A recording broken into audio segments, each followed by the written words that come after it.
বিসমিল্লাহির রহমানির রহিম। আসসালামু আলাইকুম। আশা করি আপনারা সবাই ভালো আছেন। আজকে আমি আপনাদেরকে দেখাবো খুবই সহজে খাসির পায়া রান্না করে। আশা করি এই রান্নাটা আপনাদের ভালো লাগবে। এখানে আমি এই যে পায়াগুলা কিছুটা মাংস সহ আমি নিয়েছি। এর উপরে যে চুল থাকে ভালো করে এগুলো পরিষ্কার করে নিতে হবে। আমি বেশ কয়েকবার ধুয়ে এটা পরিষ্কার করে নিয়েছি। আর এখন এর ভিতরে দিয়ে দিলাম একটু গরম পানি। গরম পানিটা দিয়ে একটু আমি নেড়ে চেড়ে পরিষ্কার করে ধুয়ে নেব। বেশিক্ষণ রাখবো না, একটু এই যে এইভাবে নেড়ে নিয়ে তারপরে আমি তুলে ফেলবো। এই যে ভালো করে পরিষ্কার করা হয়ে গিয়েছে। এখন আমি প্রেশার কুকারে এখানে আমি 2 টেবিল চামচ পরিমাণ তেল দিয়ে দিলাম। তেল দিয়ে এর ভিতরে আমি 1/2 কাপ পরিমাণ পেঁয়াজ কুচি দিলাম।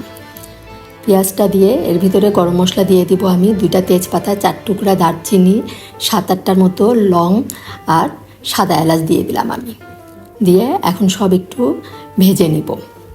পেঁয়াজের কাঁচা ভাবটা দূর হওয়া পর্যন্ত আমি এটা ভেজে নিলাম।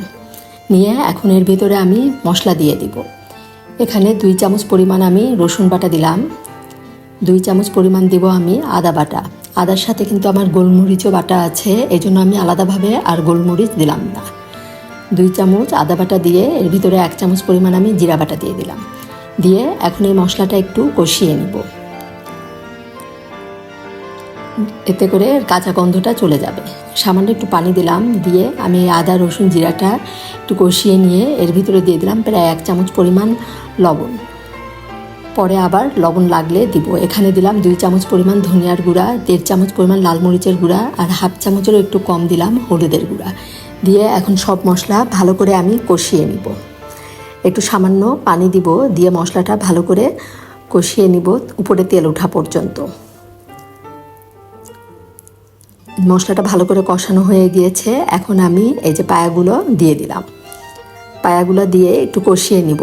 যেহেতু এটা খাসির পায়া, এই জন্য এটা একটু কষিয়ে রান্না করলে আমার কাছে মনে হয় খাসির যে একটা গন্ধ থাকে এই গন্ধটা আর থাকবে না।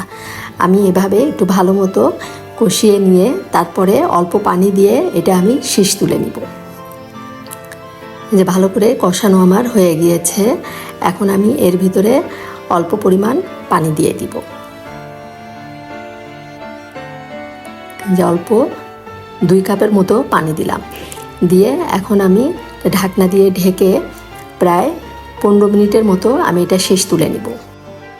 প্রায় 10 থেকে 12টার মতো আমি এভাবে শীষ তুলে নিব। এভাবে প্রেশার কুকারে পায়া রান্না করলে কিন্তু রান্নাটা তাড়াতাড়ি হয়ে যায়।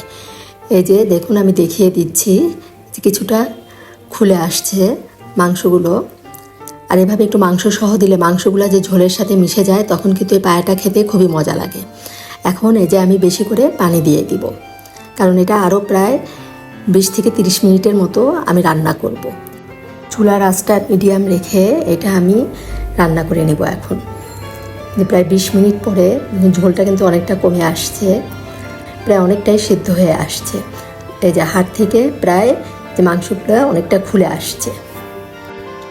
এখন আমি টেস্ট করে আরও 1/2 চামচ পরিমাণ লবণ দিয়ে দিলাম।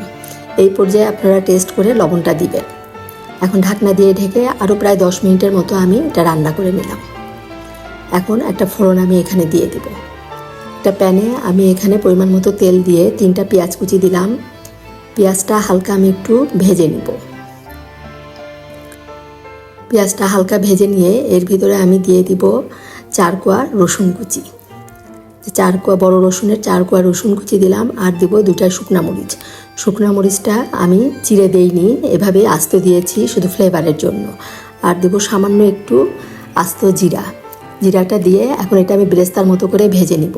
এই পায়া রান্নাটা যদি আপনাদের ভালো লাগে অবশ্যই কিন্তু আপনারা আমাকে একটা লাইক দিবেন, কমেন্ট করে জানাবেন কেমন লাগলো। আর যারা এখনও সাবস্ক্রাইব করেননি অবশ্যই সাবস্ক্রাইব করে আমার পাশে থাকবেন। আর এখানে আমি দিয়ে দিলাম সামান্য একটু আদা কুচি।